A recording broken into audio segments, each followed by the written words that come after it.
Okay, so now let's see if we can do the calculation for at least one ace. So, what can we say here? Well, that they have at least one ace, so... Well, actually, before we even do that, how many different bridge hands are there? That would be maybe a good starting point. Well, let's see. So you have...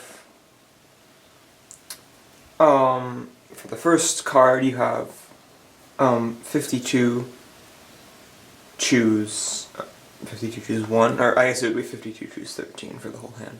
Okay, let me write that down. So 52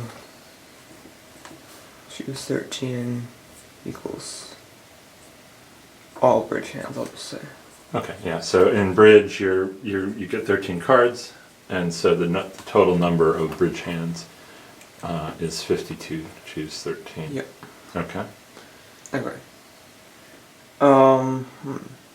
Okay, so now for the at least one ace, we know one card could be one of any 4 aces. Right. So for the first card we have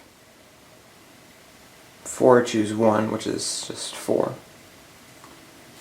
times, would it just be 51 choose 12 here? Because the other 4, we don't know about the other 12 cards. I guess you'd have to say it was over. Well, yeah, let's not worry about the probability. Let's just... So you think maybe at least one ace is 4 times 51 choose 12. Yeah, so the 4 would represent having the at least one ace. Because you have 4 aces to choose from, and then we don't know anything about the other 12 cards. Yeah, so it's actually an interesting thought that this is right. It turns out that it's not correct.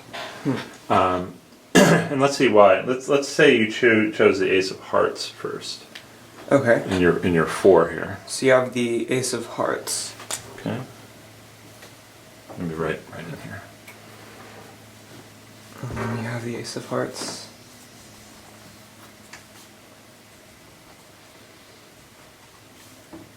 Alright. Alright, so what could happen next in that 51 choose 12? So you could... Specifically with the aces. You could get 0 aces, 1 ace, 2 ace, or 3 aces. Okay.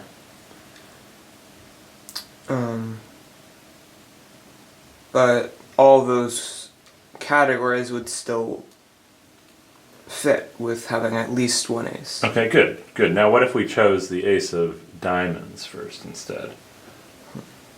Okay.